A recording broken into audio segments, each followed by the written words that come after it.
আসসালামু আলাইকুম। আশা করি আল্লাহ তাআলা অশেষ রহমতে সকলে ভালো আছেন।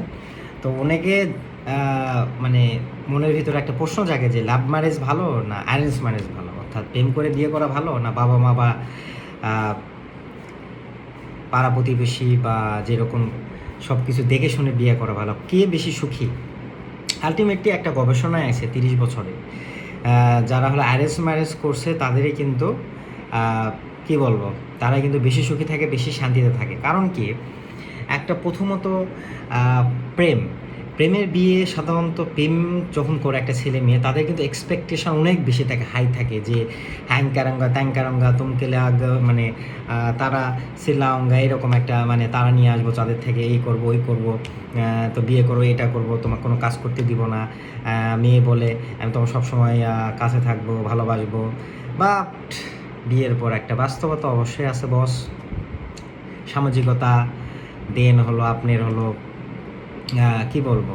পারিপার্শ্বিকতা, দেন হলো ব্যক্তিগত, হ্যাঁ?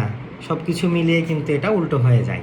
অর্থাৎ প্রেমের বিয়ে ১ম আপনি যদি প্রেম করে বিয়ে করেন, ১ম দিন থেকে যে এক্সপেকটেশন, যে প্রত্যাশা ছিল, তার আস্তে, আস্তে কিন্তু নেমে যায়। কারণ কি? একটা ছেলেমেয়ে যে হিসাবে যে বিয়ের আগে যে এটা ফ্যান্টাসি, যে মনে করছে যে তার ইমাজিনেশন, তার মনে চিন্তা করছে যে এটা করবে, ওটা করবে, তাকে বিয়ে করলে আমার জীবন পারফেক্ট, আমার সেটেল হয়ে যাব বা সব কিছু সমস্যা দূর হয়ে যাবে। বাট আরে বাপ! বিয়ে করার পরেই তো মানুষ সমস্যায় পড়ে। এটাই তো বাস্তব। বিভিন্ন সমস্যা আসে। মা-বাবার কাছ থেকে, সমাজের কাছ থেকে, শ্বশুর-শাশুড়ির কাছ থেকে, একটা নতুন পরিবেশ, বন্ধু মহলের কাছ থেকে। আপনি জানেন কি জানেন না, মানুষের ৩ টা ফেজে কিন্তু মানে ডিভোর্সের খুবই, খুবই চান্স বেশি থাকে। এটা রিসার্চও প্রমাণিত। একটা হলো বিয়ের ১ম ২ বছর। এর কারণ কি? এই যে আ অনেক সময় ফাইন্যান্সিয়ালি প্রবলেম, বাবা-মা হেল্প করতেছে না বা নিজেদের ভিতর যে গ্যাপ বা হলো এই কারণে ১ম ২ বছর যদি কেউ সমস্যা পড়ে তাহলে কিন্তু ডিভোর্স হয়। আর বাচ্চা হওয়ার পর ডিভোর্স হয়। আর বৃদ্ধকালে হয় ৫০ বছর প্লাস বা হলো ৪০-৪৫ বছর প্লাস। ঠিক আছে? এই বয়সে কিন্তু খুবই টনক নড়ার মতো একটা কথা বললাম। তো এই সময় কিন্তু মানুষের ডিভোর্স হয় বেশি। এই সময়টা ৩ টা ফেজে। তো ওটাই বললাম যে প্রেমের বিয়ে কিন্তু এক্সপেকটেশন ১ম দিন থেকে আস্তে, আস্তে, আস্তে কমে যায়। এতে করে তাদের ভিতর মনোমালিন্য, গণ্ডগোল, বিভিন্ন ধরনের সমস্যার সম্মুখীন হতে হয়। আর যারা অ্যারেঞ্জ ম্যারেজ করে তাদের কম মানে কি বলবো, তাকে চিনে না, আগে থেকে চিনতো না বা তার প্রতি একটা কিউরিওসিটি থাকে ১ম বিয়ের ১ম দিন থেকেই। তো এই যে কিউরিওসিটির থেকে এক্সপেকটেশন 0, আস্তে, আস্তে, আস্তে, আস্তে যে সংসার জীবন আস্তে, আস্তে যাবে।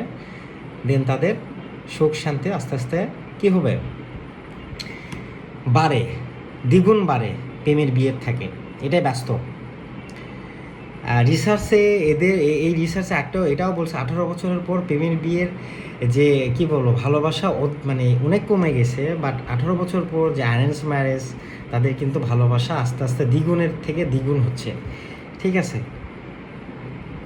সম্পূর্ণ এটাই বাস্তব। এই যে বললাম, আমাদের ইসলামও কিন্তু এটাই বলে, কোনো অবৈধ সম্পর্ক না করে জাস্ট তোমরা সরাসরি বিয়ে করো। ঠিক আছে? লোকজনের মাধ্যমে বা ওই মেয়ের সম্পর্কে জানে। আমাদের ইসলাম কিন্তু ফিতরতের একটা ধর্ম। ফিতরত অর্থাৎ প্রাক-প্রকৃতি। মানুষ আল্লাহ তাআলা মানুষকে যেভাবে তৈরি করছে, শুধুমাত্র আল্লাহ তাআলাই জানে যে আমাদের কীভাবে চলাফেরা করলে, কীভাবে কিছু করলে আমরা ভালো হতে পারবো। আমাদের ওই যে পিক সময়টা, আমাদের সফলতার পিক সময়টা নিয়ে যাইতে পারবো। শুধুমাত্র আল্লাহ তাআলাই এটা জানে। এবং আল্লাহ তাআলাই বলছে, যদি তোমরা সুখ খোঁজো, তোমরা কি বলবো? মানে আমাদের ইসলামে একটা কথা আছে, তোমরা যদি সুখ খুঁজতে চাও তোমরা স্ত্রীর কাছে যাও। এটা অবশ্যই যেটা জিএফ গার্লফ্রেন্ডের কথা বলেনি, প্রেমিকার কথা বলেনি, অবৈধ সম্পর্ক পরকীয়ার কথা বলেনি, তো স্ত্রীর কথা বলছে। তাই এটাও আমি দেখছি আশেপাশে আমার যে ছোট জ্ঞানে বা আমার এই ছোটো জীবনে যেটা দেখছি, যারা হলো এই যে প্রেম বা হলো যে পরকীয়া করে, তারা কখনোই স্যাটিসফাই হয় না লং টার্মে। ঠিক আছে, মানে হলো শর্ট রানে তারা অনেক বেনিফিশিয়াল বা কিছু মানে মজা মাস্তি নাই, বাট লং টার্মে কিন্তু তাদের কখনোই এটা মনে শান্তি কি করে না, কখনোই বিরাজ করে না।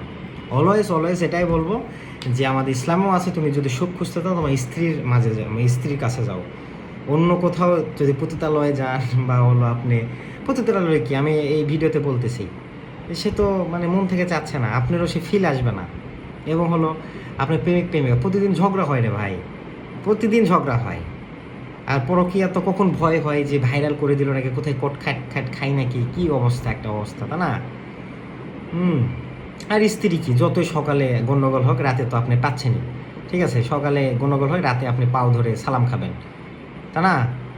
এটাই তো রিসার্চও সেটাই বলতেছে যে লাভ ম্যারেজের থেকে আপনি অ্যারেঞ্জ ম্যারেজটা বেশি কার্যকর এবং বেশি ভালোবাসা দিনকে দিন আরও বাড়ে এবং ফলাফলও ভালো ফিডব্যাক নিয়ে আসে। লং রানে আপনারা বেনিফিশিয়াল হবেন। তো আবারও বলতেছি, আপনি যদি সুখী হতে চান, নট অনলি আখিরাত মানে মরার পরের জীবন বাদই দিলা, এই জীবনেই আপনি সুখী হয়ে যাবেন যদি ইসলামে পরিপূর্ণভাবে আপনি যদি জীবন ব্যবস্থার মধ্যে আসেন, ঠিক আছে?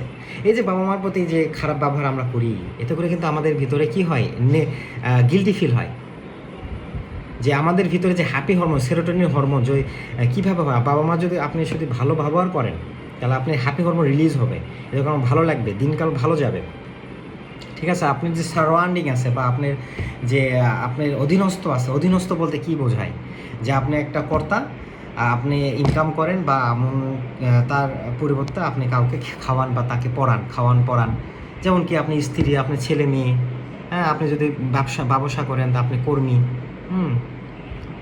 ঠিক আছে?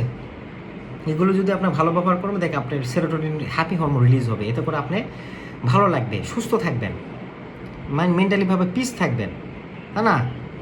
আর আপনি যদি মেন্টালিভাবে পিস চান, যদি এই যে কক্সবাজার বা টাঙ্গর হাওর বা বিভিন্নভাবে থাইল্যান্ড, সিঙ্গাপুর একটা ট্যুর দেন, কখনো আপনি মেন্টালিভাবে মানে ভালো হবেন না। মেন্টালিভাবে ভালো হওয়ার জন্যই আপনি মানুষের প্রতি ভালো ব্যস্ত হবে, তাই না? ট্রাস্ট করতে হবে, আপনি ঘুম ভালো হতে, মানসিকভাবে প্রশান্তি একটা মানে হলো নিতে হবে।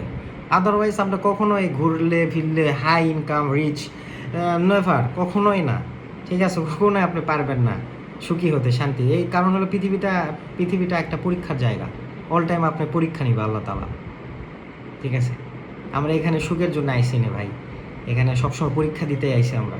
তো always be prepare of your self, B prepare of your life, এবং হলো জ্ঞান অর্জন করেন, এবং হলো রিসার্চ করেন।